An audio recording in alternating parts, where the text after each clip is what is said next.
Bem-vindos ao podcast No Seu Melhor, um espaço para olharmos para um futuro totalmente positivo. Hoje eu, Benjamin Tirão Nunes, vou ter uma conversa com Rita Valadas sobre o que será a intervenção social no seu melhor.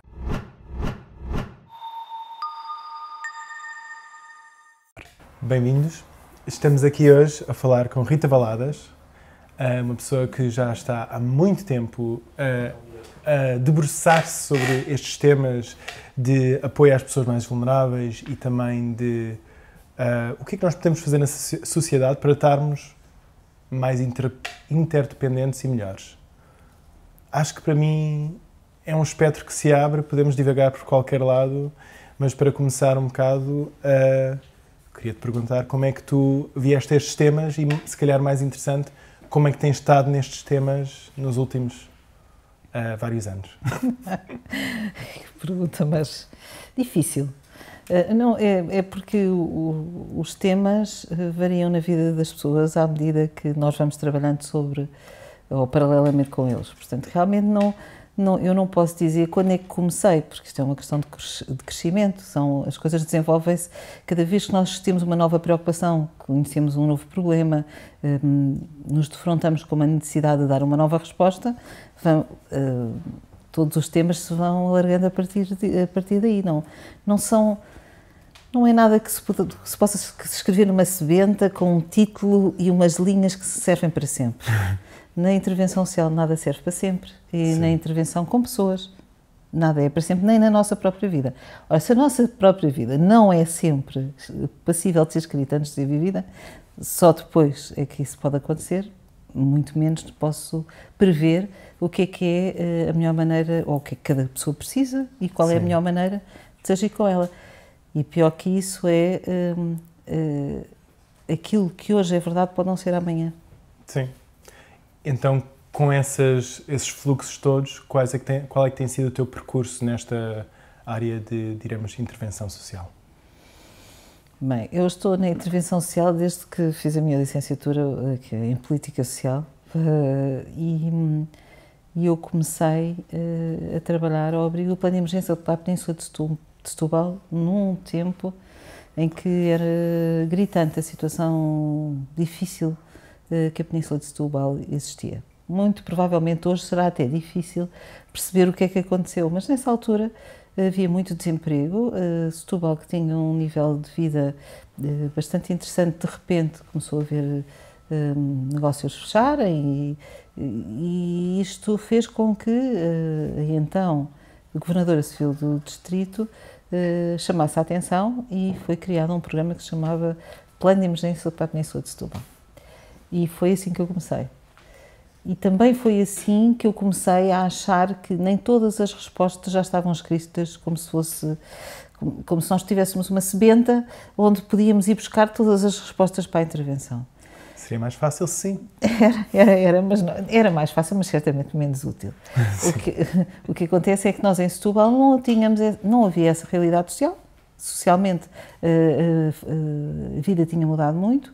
Onde havia pleno emprego, passou a haver desemprego, havia famílias inteiras a ficar desempregadas, havia uma ruína social grande e foi definido no então Centro de Segurança Social de Setúbal que se fizesse um plano de emergência com o apoio do Governo Civil e para agir em relação a estas novas situações, que era zonas onde as pessoas tinham uma vida muito razoável, de repente ficavam sem condições para pagar a casa, portanto, na possibilidade de ficar desalojadas, as pessoas, famílias inteiras que trabalhavam na mesma empresa, porque havia muitas dessas situações, famílias inteiras a ficar desempregadas e, portanto, realmente o desafio era enorme, porque não havia soluções para isto, não havia nada escrito em tudo quanto eu estudei que dissesse em caso de faz-se isto. E isso para mim foi fantástico, porque foi realmente a maneira, o maior desensaboamento que eu podia ter. Sim. Porque não havia regras, portanto nós tínhamos que ir ver e procurar com as dificuldades que então estávamos a conhecer e com as disponibilidades que havia no território, quais eram as soluções. Isso realmente fez toda a diferença para eu pensar que tudo aquilo que eu tinha estudado, e que foi muito importante, não era uma semente daquelas de antigamente em onde íamos buscar todas as soluções. As soluções tinham que ser construídas à medida das possibilidades e das capacidades das pessoas. Sim. E por isso realmente foi um fantástico começo. Sim. E desde então já passaram vários anos. Poucos. Até o momento de hoje, se calhar um bocadinho mais de enquadramento, como é que chegaste ao dia de hoje nesta parte, porque já houve muitas mudanças desde então. Isto, neste tempo eu fui trabalhar ao abrigo do plano de emergência para a Península de Setúbal. Sim. Portanto, ganhei, nem salário tinha, só para percepcionar.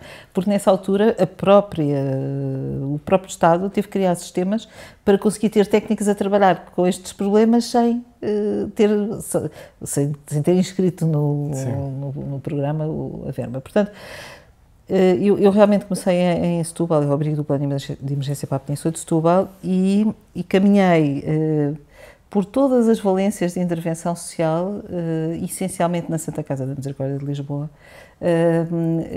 para trabalhar com as diversas fragilidades, das crianças aos velhos, das respostas sociais para famílias, até as respostas sociocaritativas também. E fui desenvolvimento esta minha formação em política social numa perspectiva inicial de que nós tínhamos regras e, pronto, os técnicos agiam de determinada maneira e tinham as soluções tipo bloco e vem tudo para isto é para este tipo de subsídio, aquilo é preciso aquilo, e foi relativamente, foi menos desafiante do que trabalhar em Setúbal, mas eu em Setúbal também não tinha grandes preconceitos, não tinha tábua escrita, e quando vim trabalhar para Lisboa, para a Santa Casa da Misericórdia de Lisboa, a responsabilidade era completamente diferente. A Santa Casa é a maior instituição do Distrito de Setúbal, do Distrito de Lisboa, peço desculpa, ou do Conselho de Lisboa, e tinha todas as valências, desde que se nasce até que se morre, e cuidando de todas as tipologias de problema, tendo uma responsabilidade diferente e única no país, que é ser a instituição que substitui o Estado na área da intervenção social, ao tempo substitui a Segurança Social. Sim. E, portanto, foi mais outro pontapé de ensinamento e de noção do pouco que nós sabemos quando saímos da faculdade e daquilo que nós temos que olhar para os territórios e para as pessoas com quem trabalhamos para aprender quais são as soluções. Sim. Porque às vezes ignoramos o que cada pessoa nos pode oferecer na solução do seu próprio problema. Exato. E isso para mim ficou muito claro que não podia ser. E depois, nos últimos anos, à parte da tua intervenção toda na Santa Casa, também estás como presidente de outra organização.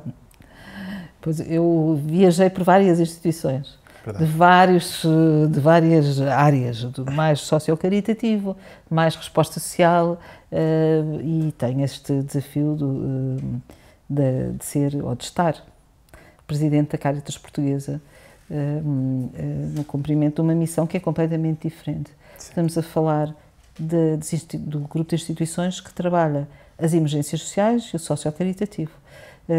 Ou seja, é preciso encontrar soluções, quer haja dinheiro, quer não. Portanto, temos que encontrar uma solução. Muitas vezes eu gostaria de ter esta perspectiva, que me foi dada pela minha licenciatura, de poder agir de forma proativa para olhar para a situação e perceber onde é que eu vou buscar dinheiro para resolver este problema. Portanto, somando estas duas coisas, isto é o que vai dar este cozinhado, que é aquele onde eu me encontro. Não, é formação em política social, contacto com várias fragilidades dos territórios e a consciência de que a maior parte das soluções tem que se encontrar nos próprios territórios e, portanto, temos que ser muito criativos e temos que ter muita humildade para poder encontrar soluções onde, aparentemente, havia essencialmente problemas. E esse tem sido o maior desafio até hoje. Então, mudando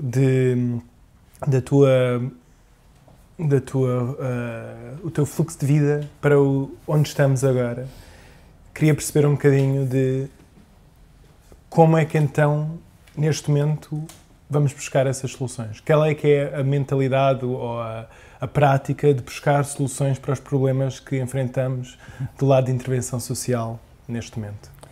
Bem, eu não tenho uma varinha de condão, não.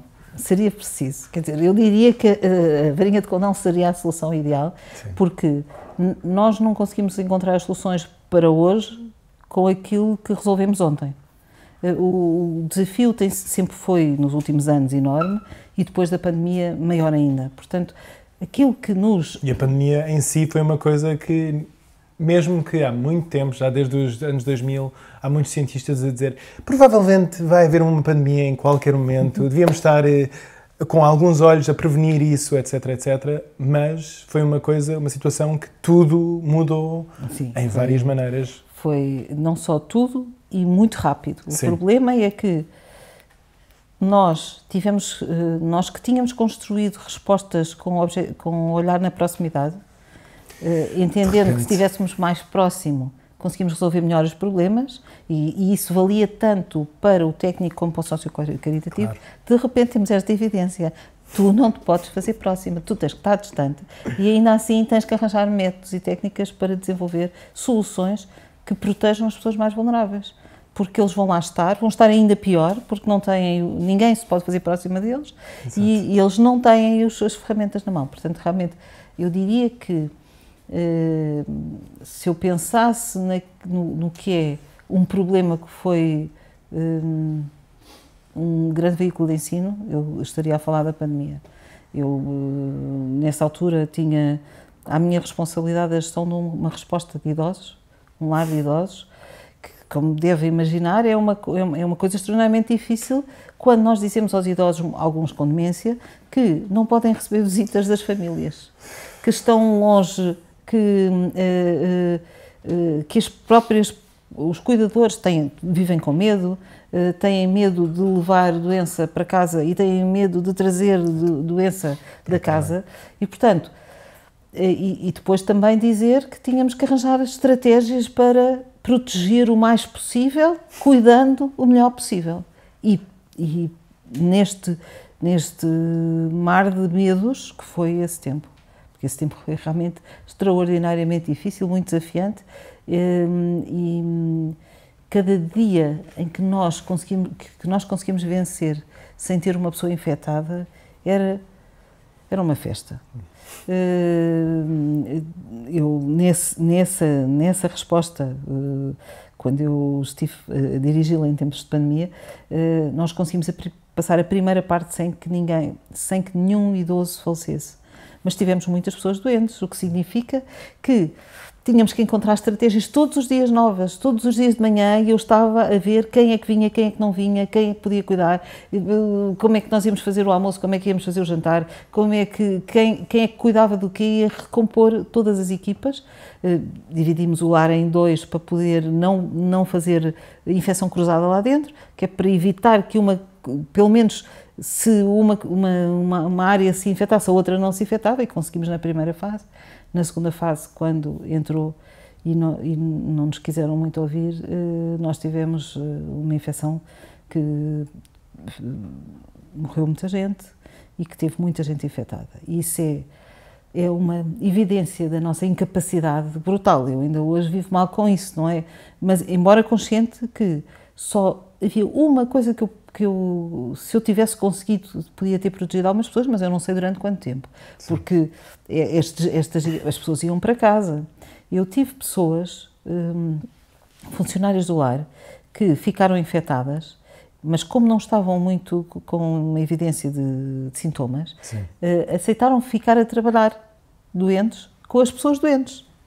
E hoje em dia, se calhar, são capazes de pôr um processo disciplinar para fazer uma coisa destas, mas a verdade é que foi a salvação destas pessoas. Sim. Porque as outras não pensavam, não imaginavam o que era ficar em casa, fechadas, sem ninguém a cuidar delas, e quando tinham condições para cuidar de alguém. E, portanto, foi uma solução, mas isto é a demonstração de que a grande maior parte das soluções no caminho, em termos de intervenção social, não estão num documento que se descreve, estão na abertura que nós temos que ter quando lidamos com pessoas e com problemas sociais.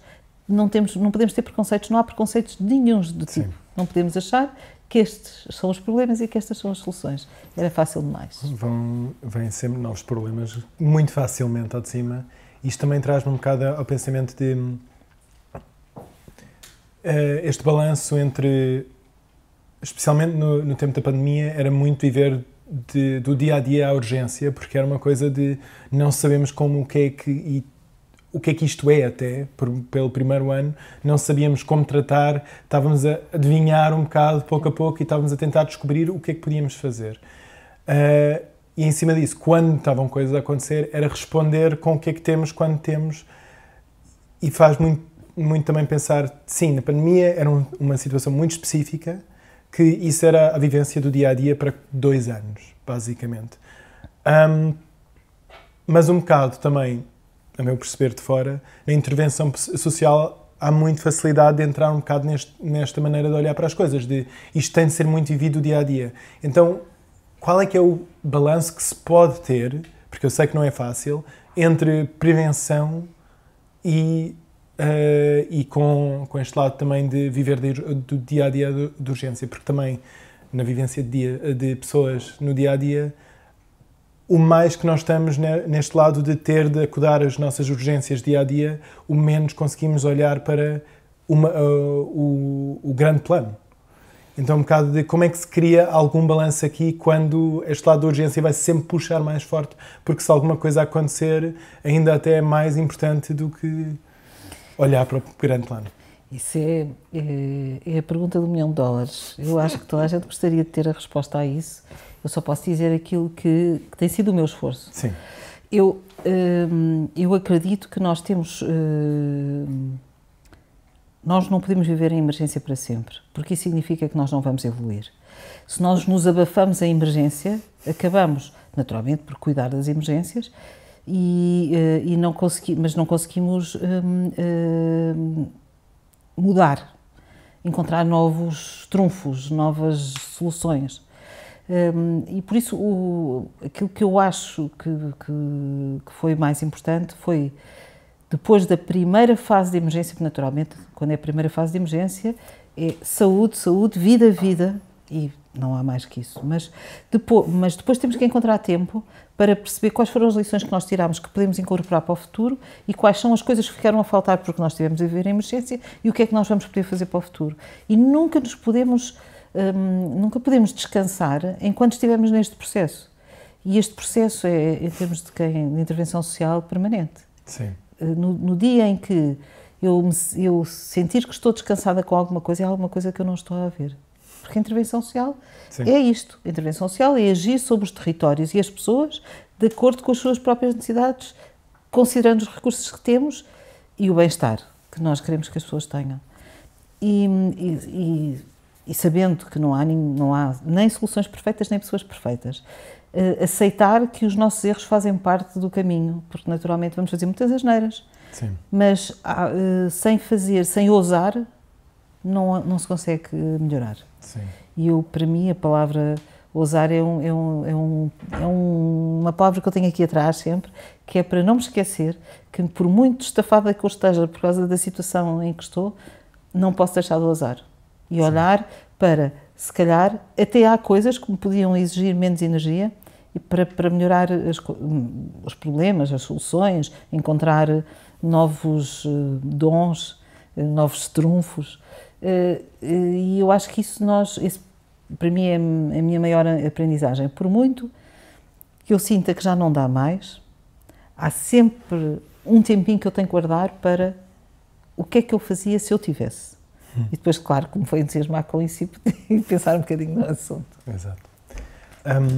Também eu acho que uma das coisas que eu sempre achei muito interessante, a maneira como tu te mexes de alguma forma na intervenção social, é esta palavra da interdependência, que já trouxe do início, trago outra vez agora, porque eu acho que há uma facilidade de olharmos para a intervenção social como alguma coisa que o governo, ou neste caso de Lisboa, a Santa Casa, faz para as pessoas.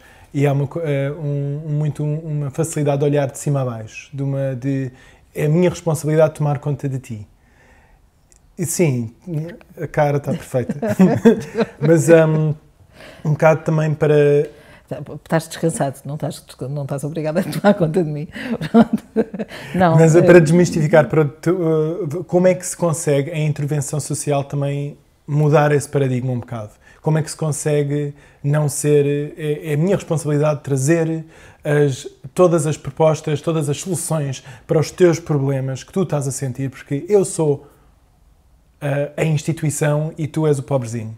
Um bocado de... Como é que se consegue também virar isso ao avesso um bocado? Eu estou toda arrepiada só de te ouvir dizer tu és a instituição, eu sou... Não há nada disso. Eu sei. Nenhum de nós é a instituição, nenhum de nós tem a solução e esse é o ponto de partida para tudo. Nós podemos usar soluções que já foram testadas de outra altura, podemos usar todo o caminho para nos fazer pensar, mas raramente, quando temos um problema ou uma pessoa com um problema, vamos encontrar numa caixa da costura em que as linhas e as agulhas estão todas muito arrumadinhas a solução para o problema. Se eu precisava de uma linha azul para cozer aquele problema e só tiver laranja, o que importa é cozer. Sim. E, portanto, isto é só uma questão muito... Isto não é fantasia, isto é mesmo assim. A verdade é que em situações de grande crise é maior ainda esta situação, porque se nós tivermos um problema grave e acharmos que só as soluções que estão lá no rol das soluções é que servem, nós não vamos conseguir resolver o problema, porque só se encontrarmos um método perfeito, e não há métodos perfeitos em nada nem em ninguém. Portanto, não havendo, nós temos que nos desafiar. Temos que desafiar a encontrar... Às vezes encontramos soluções muito melhores do que aquelas que nós tínhamos pensado.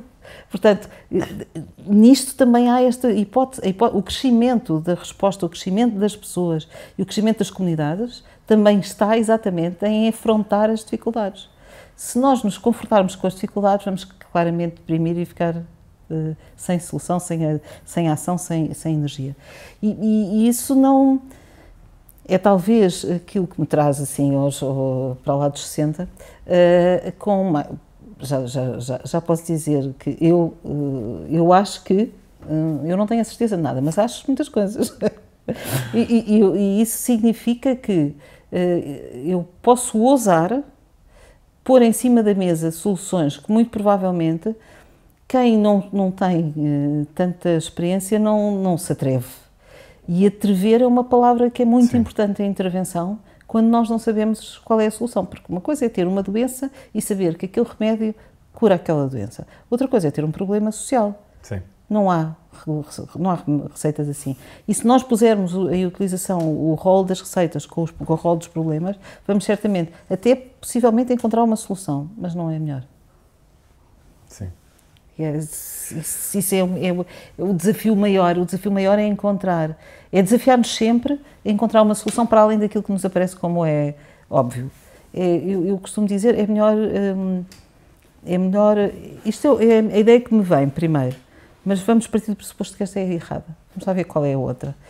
Porque nós somos muito criativos. Sim. E na criatividade encontram-se muitas soluções para quase tudo na vida. Inclusive para o crescimento. Nós estamos aqui a falar de problemas sociais, mas muitos dos desenvolvimentos de respostas foram criados pela ousadia de desafiar as soluções já existentes e que se resolviam completamente. Mas vamos sempre acreditar que pode haver aqui um toque qualquer que torne essa resposta diferente e melhor para as pessoas e para as comunidades. E mantendo um bocado nesta parte ainda a situação do agora, acho que a minha próxima pergunta entra um bocado no facto que a Santa Casa da Misericórdia de Lisboa tem ali o Santa Casa logo de início, como o nome é um bocado e também pelo facto de estás Presidente da Cáritas, um bocado a pergunta que me vem é qual é que é o papel da Igreja no meio disto tudo, na intervenção social. Isto foi uma escolha que Lisboa fez da Santa Casa de Misericórdia de Lisboa ter este papel. Mas queria perceber um bocado de... Deixa-me só corrigir aí um bocadinho. Se faz favor. A Santa Casa da Misericórdia de Lisboa tem mais de 500 anos. Sim. E, portanto, não há uma escolha que Lisboa fez. O que acontece é que a Santa Casa da Misericórdia de Lisboa, a Igreja em Portugal, a Cáritas, têm estratégias de intervenção com os mais vulneráveis, que são provavelmente inicialmente na base do socio-caritativo, mas que se têm vindo a empenhar em criar respostas pensadas, estudadas, com base nas experiências que têm sido feitas. Não vou dizer que todos os tempos se portaram bem, nem vou dizer que todas as soluções foram boas, mas o que nós temos aqui em cima da mesa, falaste de duas das instituições que eu estou ligada naturalmente e de que eu sou fã. Por isso, a mim não me assusta nada essa pergunta do socio-caritativo e da Igreja, nada, porque eu acho que aquilo que nós temos hoje é um património feito de muitas experiências e muitos desafios que foram feitos à sociedade em todo o lado. A Santa Casa da Misericórdia de Lisboa tem o protagonismo que tem, porque quando a Segurança Social se organizou em Lisboa, olhou para o lado e pensou, bem, em Lisboa não vamos organizar, já há lá um serviço montado, o que é que nós vamos fazer? A criar lá um centro regional de segurança social de Lisboa com as mesmas funções que há no resto do país. E quando fez isso, foi ver o que é que havia, o que é que estava feito e protocolou com a Santa Casa da Misericórdia de Lisboa que a sua ação fosse feita através da Santa Casa. O que é que isto significa? Significa que houve inteligência, naturalmente, de que havia experiência de trabalho, então vamos utilizar esta experiência de trabalho para... A Santa Casa da Misericórdia de Lisboa, ao tempo, já tinha mais de 400 anos, não é? Portanto, passou muitos tempos diferentes e muitos tempos a criar respostas novas e diferentes para problemas diferentes, não é? A Santa Casa começa com um orçamento de uma lotaria que foi criada exatamente porque os reis à época não tinham dinheiro para suportar as dificuldades sociais que Lisboa tem. E assim sucessivamente. Portanto, realmente, eu sou sempre muito chata. Quando se fala das críticas às respostas sociais que existem, sejam elas quais forem. Eu, quando estudei na faculdade, disseram-me que havia IPSS, mutualidades e misericórdia. E só havia isso. Eu hoje sei que há muito mais que isso e avançou-se muito mais que isso. Às vezes, de costas voltadas tolamente, porque a sensação que eu tenho é que em muitos problemas de intervenção que eu tive na vida, se resolveram exatamente chamando a memória que eu tinha de resolver outras coisas. Portanto, é o mesmo que numa família nós acharmos que tudo o que os nossos avós têm para nos dizer não serve. O que é importante mesmo é os tios que são mais ou menos da mesma idade e assim. Não é. A maior riqueza é nós convocarmos tudo o que sabemos e os conhecimentos que há quando temos um problema diferente. Sim. E não ter problema em dizer isso. Sim. Depois também temos vergonha de dizer que nós aprendemos com os outros. Porquê? Todos nós aprendemos. Eu também não sabia andar quando nasci, portanto alguém me ensinou a andar e em tudo na vida, o problema muitas vezes é nós queremos fingir que não conhecemos aquilo e depois não incorporamos no conhecimento. Um bocado a diferença entre memória institucional e copiar, em vez de copiarmos, a memória institucional não existe para copiarmos o que é que fizemos no passado, é para copiarmos a maneira como pensamos sobre o que é que fazer. Ou incorporar o adquirido que nós achamos que é útil. Olhar para as coisas com um olhar positivamente crítico e saber o que é execuível, porque há vezes em que havia soluções muito melhores antigamente, mas hoje já não são execuíveis. Já não é execuível, e isso é útil. E se nós usarmos isso, qual é o problema de dizer eu aprendi isto com aquela instituição ali, com o presidente não sei o quê? Não faz mal. Exato. Porque o que vale é aquilo que eu acrescentar. E só fica evidente aquilo que eu acrescentei se eu tiver demonstrado que eu parti daqui. Senão não acrescentei nada. Então, eu teria muitas perguntas mais para provocações interessantes e boas, mas indo um bocadinho em frente, para este nome que nós escolhemos para este podcast, o que é então a intervenção social no seu melhor? O que é no mundo em que podemos ter uma situação completamente diferente do que temos neste momento? O que são os grandes traços do que seria a intervenção social no seu melhor? Eu não vou fazer teoria disto, até porque eu não sou professora universitária por escolha. Portanto, não o que eu digo, que nós temos vindo aqui a falar é que realmente não há... chapa 5. Sim, não há chapa 5. E por isso, o que é que eu diria que importa uma intervenção que está centrada nos problemas das pessoas, na melhoria da qualidade de vida e do desenvolvimento social e humano das comunidades? É usar todos os trunfos que nós temos na mão. E nós temos muito mais trunfos do que aqueles que as cartas têm, que acho que são 52 ou 53 cartas, não sei. Todos os trunfos que nós temos na mão e utilizá-los para os problemas que nós, em consciência, definimos. Para definir um problema também não deve descer na nossa cabeça. O meu olhar sobre um suposto problema é completamente diferente do teu ou de outra pessoa qualquer.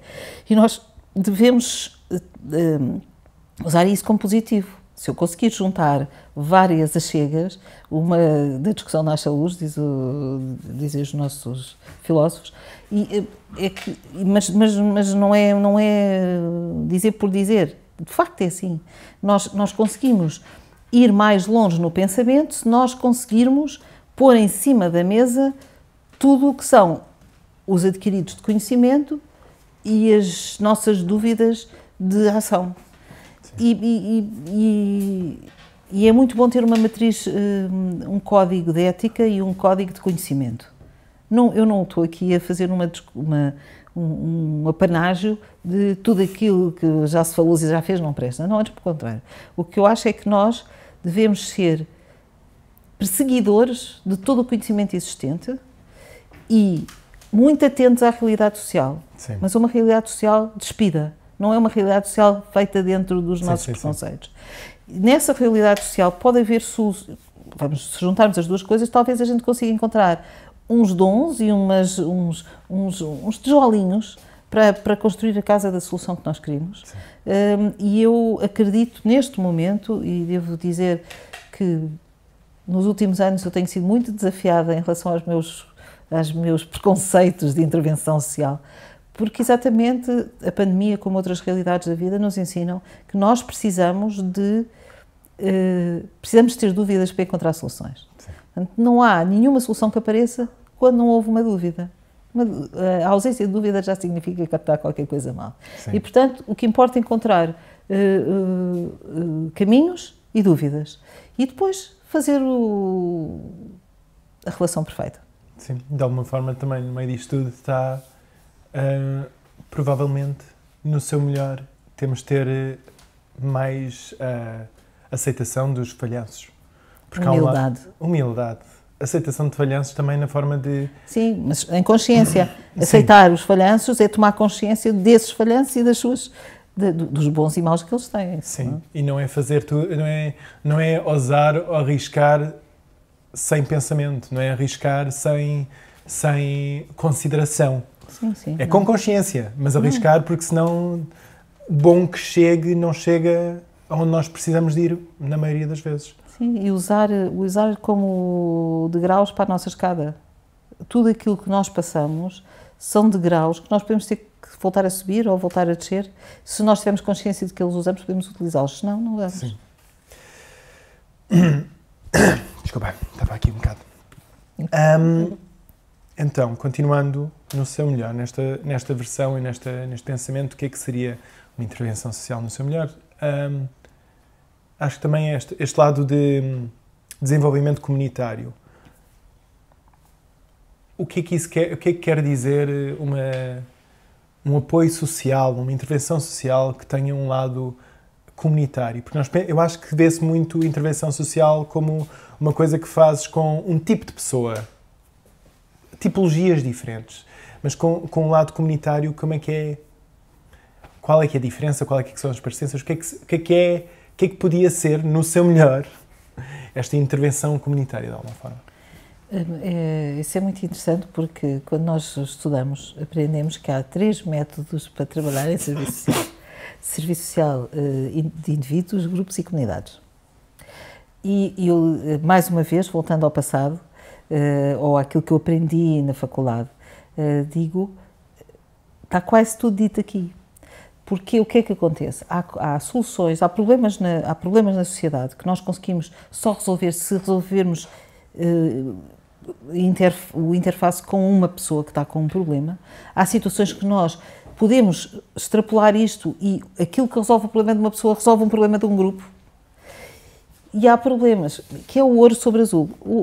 A intervenção social comunitária significa que nós vamos estar a trabalhar todos para resolver os problemas de muitos. Por isso, por exemplo, quando se fala do trabalho em África, nós não vamos poder ir para a África resolver o problema de uma pessoa. Aliás, não devemos ir para resolver problemas assim, mas se fosse, talvez, não podia ser. Tem que ser com uma comunidade, e tem que ser com a comunidade que lá está. Eu lembro-me que houve uma altura que se falava na intervenção nos bairros sociais em Lisboa, e se dizia que as pessoas estragavam os prédios todos, pintavam as paredes e não sei o quê. E então houve uma intervenção em Lisboa que decidiu que vamos tentar fazer os residentes participar na limpeza e na pintura. E quando assim aconteceu, o que é que aconteceu?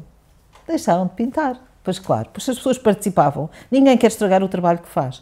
Portanto, quando as pessoas são chamadas, é o que isto vale a pena, quando as pessoas são chamadas a participar na resolução dos problemas ou nas novas soluções, aparecem soluções bastante mais criativas, eventualmente algumas sem recursos financeiros ou a precisar de recursos financeiros menores, com a participação de todos. E isso é o dom especial da intervenção comunitária.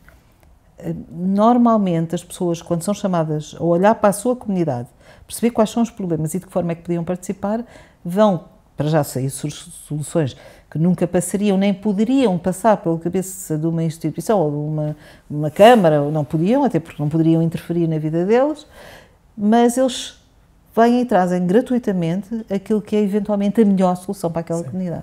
E por isso eu acho que também a humildade social Sim. das pessoas e a humildade institucional dos E de alguma forma também lá há muito respeito pelo meio, porque também não é convidar pessoas para fazerem parte das soluções numa forma de sim, bora lá só ouvir para depois fazermos o que nós queremos fazer à mesma. Há um lado de respeito que... a falsidade é Exato. sempre má. Exato. Portanto, quando alguém diz uma coisa que não é o seu propósito, deve pagar com a língua de palmo, como dizia a minha avó. Só merece castigo, não é? Mas tem que ser se as pessoas são chamadas a participar, são participantes como os outros. Sim. Não há aqui mais importantes, menos importantes. É porque aquilo que têm para trazer é tão rico como, ou melhor, é mais rico porque é no desenvolvimento social da sua comunidade, enquanto que as outras pessoas estão de fora. Também vem muito o pensamento de quando pensam em como é que se faz projetos novos, muitas vezes pede-se sempre a primeira parte ser observação. Convidar as comunidades a intervirem estás-te a dar uma grande vantagem do lado da observação, porque há várias pessoas que já estão a observar há muito tempo o que é que está a acontecer nessa comunidade, então estás-te a dar mais trunfos para saberes o que é que está a acontecer. Olhar e ver são coisas diferentes. Olhar e ver, sim. O problema é esse. Há muita gente a olhar, sim. Há pouca gente a ver.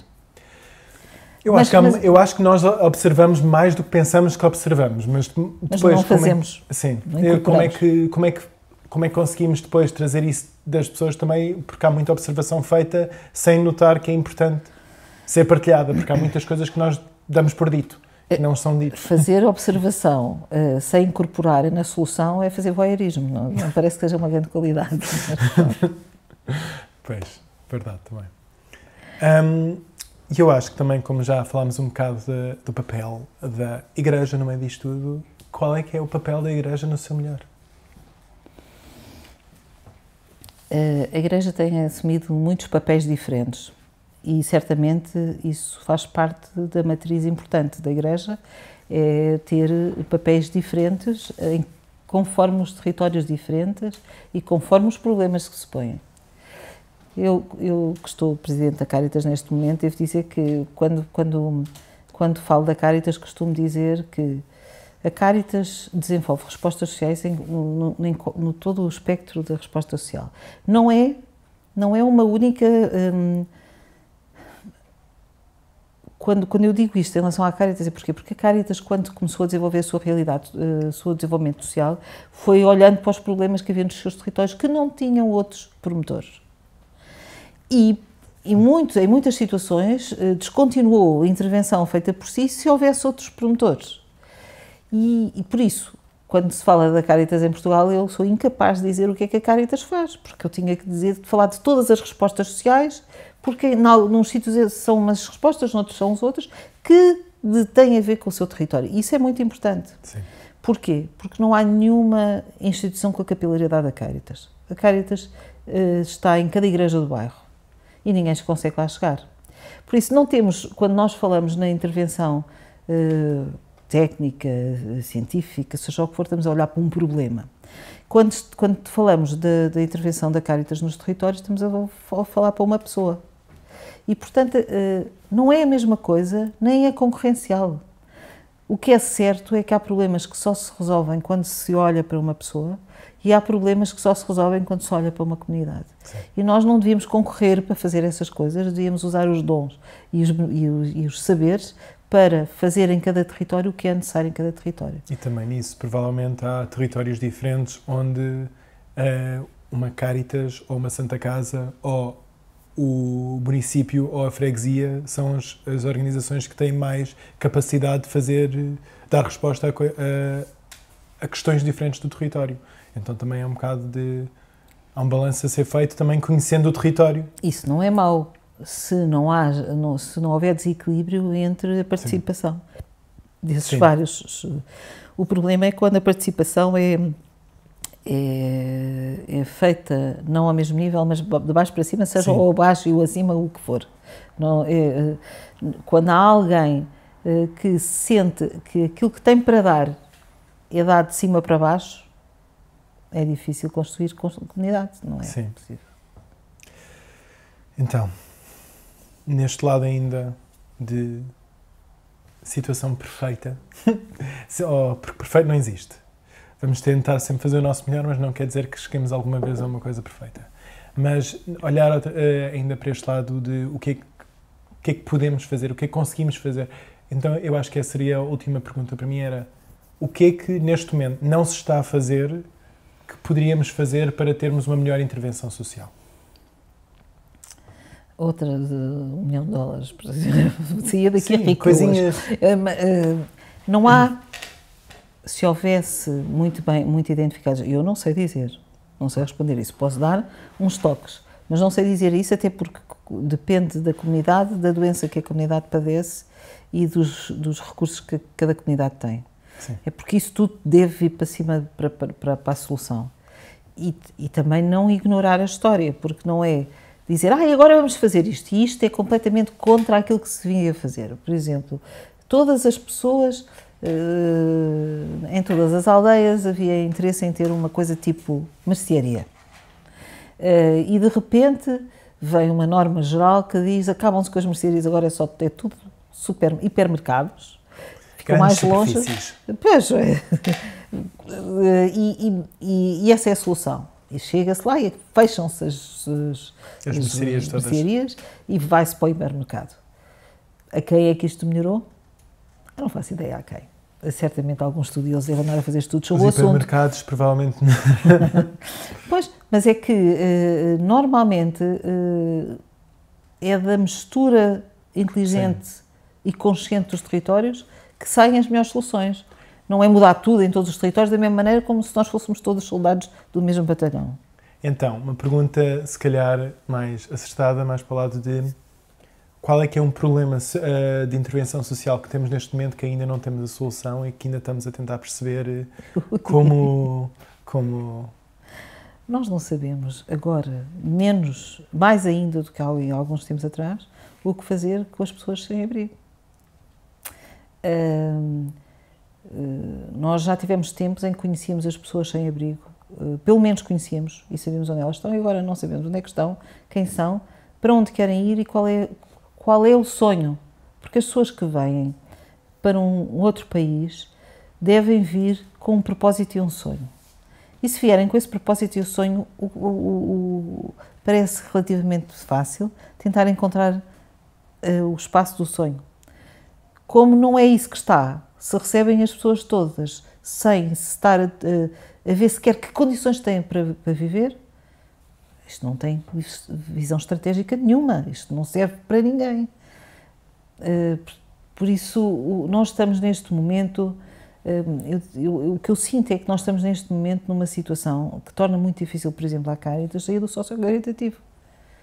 E isso não é bom sinal. Quando uma instituição que gostava de poder fazer mais pela promoção está a fazer pelo socio-caritativo, porque esses problemas vêm em catadupas diferentes constantemente, porque há uma efeméride, ou há uma doença, ou há qualquer coisa, fica preocupante. Portanto, eu diria que aquilo que a Caritas faz no território, por exemplo, é sintomática do desequilíbrio que há nos outros fatores. Porque se a Caritas só age fazendo-se presente nas situações dos mais vulneráveis, isso significa que há vulnerabilidades novas a chegar. E isso é que eu acho que é preocupante. É muito preocupante quando eu tenho que me preocupar onde é que eu vou arranjar mais dinheiro para resolver a vulnerabilidade, em vez de estar a pensar quais são as soluções que eu devo desafiar-me e desafiar a rede para encontrar soluções em vez de problemas. Então, a última parte deste podcast é sempre uma pergunta de então quais é que são os passos que nós podemos dar hoje para ir um bocado nesta direção do seu melhor, desta visão mais eu acho que é uma palavra muito forte nesta conversa, que não foi muito dita, é este lado adaptável. Há um lado de não há nada estanque, não há nada, mesmo os problemas não são estanques, porque situações de sem-abrigo já há muito tempo em Lisboa e no mundo, e mesmo assim é um problema que em si está em mudança, ao ponto de sabermos coisas que agora já não sabemos. É como tu há bocado falavas, é da interdependência das coisas. Pois. Na verdade, não há nem soluções, nem problemas completamente estanques. Sim. Temos que pôr as soluções a conversar com os problemas e fazer de mediador. Nós temos que mediar as nossas disponibilidades e ser muito realistas na análise dos problemas, sem preconceitos e sem respostas pré-concebidas. Pois. Sem chapas 5, sem... Não. As chapas 5 dão jeito só quando... para resolver problemas que podem ser críticos, mas que são de resolução rápida. Por exemplo, tenho uma família a passar fome. Estou de comer, não é? Quer dizer, ninguém tem nenhuma dúvida sobre esse assunto. Tenho uma criança que precisa... partiu a cabeça, tem que ir para o hospital. Mas... fora essas coisas, nós não devíamos estar a utilizar soluções como se fossem pensos rápidos. Não há pensos rápidos para os problemas sociais. Ou até pode haver pensos rápidos, mas não vão muito longe. Não, é só para resolver um problema do momento e permitir que as pessoas façam o passo seguinte. Então, pensos rápidos em situações sociais seria basicamente ver situações que são mais prolongadas ou mais profundas, como se fosse só um arranhão. Pois. Era lidar com... sim, exato. É só pôr um penso rápido que esse arranhão vai-se embora. E nessas situações, sim, mas não são situações... Só chamar agora um bocadinho à Caritas. Nós temos as obras de misericórdia que dizem dar de comer a quem tem fome, dar de beber a quem tem sede, vestir os nus. Todas essas coisas existem, de facto, e nós devemos fazer. Mas isso não é promocional, isso sim. É retirar as pessoas de uma situação de emergência, porque sim. Ninguém que esteja com fome consegue colaborar para fazer outra coisa. Exato. Portanto, para dar o segundo passo, precisam disso resolvido. Sim. Mas não podemos transformar essa na única solução que existe. Exato. O primeiro passo não é o único passo. Mas sim, então, olhando no que é que nós podemos começar a fazer, tirando isto um bocado, temos estado este tempo todo mais no lado de intervenção social por dentro, saindo um bocado por fora, o que é que pessoas podem fazer no seu dia-a-dia para participar de alguma forma nisto, para estar envolvido na intervenção social? Claro que estou a falar disto não as pessoas que já estão envolvidas na Santa Casa, porque a Santa Casa não vai ser o empregador de toda a gente nisto. Então, qual é que é a intervenção das pessoas no dia-a-dia que pode ajudar a intervenção social? Como é que um mero leigo? O que é que eu posso dizer? A intervenção social, como nós há bocado falámos, comunitária, é aberta, é nessa perspectiva. Por isso as pessoas podem não só colaborar no diagnóstico, porque, como eu dizia, nós todos temos preconceitos em relação à realidade que conhecemos e, muito provavelmente, às vezes agimos com base no nosso preconceito e não ser essa a solução. Portanto, eu diria que participar é uma frase absolutamente indispensável. Vamos participar, não é participar para impor a posição, é participar para deitar cartas na mesa, que são cartas de problemas identificados e também cartas de propostas de solução. Porque nós temos uma grande tendência a apontar o dedo. Nós, apontar com o dedo e dizer este é um problema, aquele é um problema, o outro é um problema. É fácil, mas as pessoas nem se dedicam a perceber o que é o problema, é só identificá-lo porque me incomoda. Sim. O que me devia incomodar é que exista o problema e não o problema em si. Porque se existe é porque alguém está a falhar e eu posso ser parte disso. Sim. Portanto, o que eu acho é que neste momento nós devemos todos participar. Não é participar uma palavra retórica da política, não é essa participar, é participação ativa, não é reclamação ativa, é participação de eu identifico este problema e acho que a solução podia ser esta. E também acho que eu identifico este problema incomoda-me e de alguma forma também usar este lado incomodado para participar. Onde é que eu quero intervir com o meu tempo? Porque também é uma coisa, nós carecemos muitas vezes de tempo. Então, como é que conseguimos? Todos nós temos o mesmo tempo, 24 horas por dia. Agora, as 24 horas por dia não têm o mesmo tempo para toda a gente. Isso é verdade. E, portanto, eu não ia por aí, eu ia mesmo pelo o interesse que manda a vida. E, portanto, eu acho que as pessoas só se envolvem se tiverem um interesse nisso. Sim. E para isso, primeiro têm que identificar qual é o seu interesse e depois participar de forma a ver quais são as soluções que esse problema ou a solução que têm não ser correta, como é que eu posso participar nisso? E depois oferecer naturalmente e participar. Oferecer-se para gerir isso, lançar um movimento, acompanhar um movimento, porque às vezes quando nós temos umas ideias muito pré-feitas e muito... vamos descobrir que do conhecimento de outras pessoas a coisa não é bem assim. Sim. E o conhecimento, juntar conhecimento a conhecimento é extraordinariamente importante. Então, antes de acabarmos, vem mais uma pergunta que é um bocado, diria, provocadora, de alguma forma. É possível termos uma sociedade sem pessoas vulneráveis? Queremos isso? É uma coisa que é importante? É para aí para onde nós queremos ir? É um sítio sem... uma sociedade sem pessoas vulneráveis? Oh. Se eu te disser que não acho importante, acho melhor pôs-me fora. Porque, na verdade, a vulnerabilidade é pode ser utilizada como recurso pessoal positivo, mas, do ponto de vista social, é um grande problema. Nós não devíamos ter pessoas inferiores a outras, seja por terem menos recursos pessoais, físicos, serem intelectuais ou familiares, seja o que for. Tudo quando seja um desequilíbrio entre os recursos todos que temos, significa uma de duas coisas. Ou nós não conhecemos os recursos da outra pessoa, que também pode ser, ou estamos a valorizar os recursos negativos, que depois impede que os dons e os benefícios que a outra pessoa pode trazer fiquem escondidos.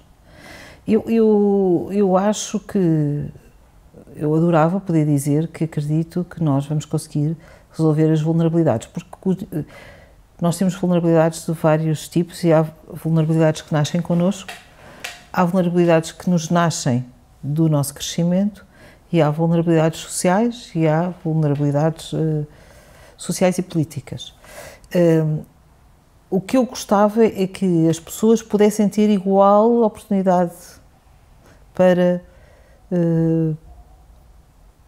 para se construírem e existirem como pessoas saudáveis, equilibradas e felizes. Eu conheço pessoas muito vulneráveis do ponto de vista físico, extraordinariamente felizes. Muito recentemente desafiaram-me por causa de uma pessoa que faleceu recentemente, dizendo que era uma pessoa que era extraordinariamente dependente e deficiente, muito infeliz. E é uma pessoa que eu, olhando para ela, eu não posso dizer que ela era infeliz. Não era infeliz. Porque, apesar de ter tido um princípio de vida extraordinariamente difícil, ser muito deficiente e viver numa cadeira de rodas e num equipamento social, era a dona do equipamento social, mandava naquilo tudo. E qualquer pessoa que lá tenha passado nessa altura saberá quem ela é. E, portanto, eu não posso dizer que essa pessoa foi uma pessoa infeliz. Não teria durado até quando durou, se tivesse sido infeliz. E se não conhecesse cada pessoa que lá entrasse e não soubesse quais eram os bons e os maus. Há muitas pessoas muito equilibradas e muito boas que não sabem fazer isto. E, portanto, não é o nosso preconceito que tem que gerir isto. É perceber se a pessoa está confortável, naturalmente. Se eu lhe dissesse, tu queres esta vida ou queres viver uma vida cheia de dinheiro? Se calhar a pessoa em questão dizia, para que é que eu queria dinheiro? Se me des um maço de cigarros por dia, eu já fico feliz. E isto é tudo tão diferente. Nós temos que olhar para as pessoas e perceber o que é que elas querem e aceitar que elas se desenvolvam, mas não vale a pena dar uma caixa forte de patinhas a uma pessoa como esta, porque ela provavelmente morreria lá de fome. Não é? Sim. Porque não servia para nada. Eu acho que nós utilizamos preconceitos para tudo, mesmo para este tipo de coisas. Sim. E eu acredito que nós temos condição para permitir a que as pessoas escolham o seu próprio caminho e mesmo esse caminho que escolhem mude regularmente. Porque aquilo que eu quero hoje não tem que ser igual ao que eu quero amanhã. E isso não significa que eu sou menos capaz. Sim. Sim. Uma última chega que faz sentido fazer hoje, que nós descobrimos hoje de manhã que morreu o Papa Francisco. Se há alguma coisa, últimas palavras que queiras também dar?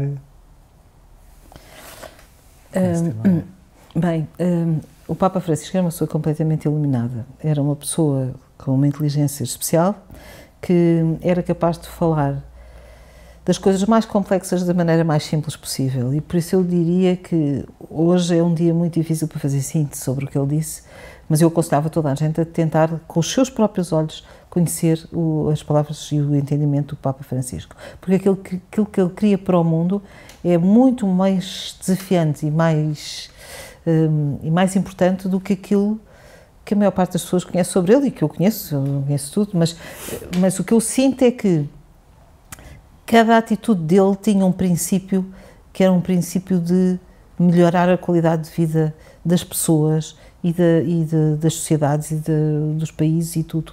E isso é extraordinariamente difícil.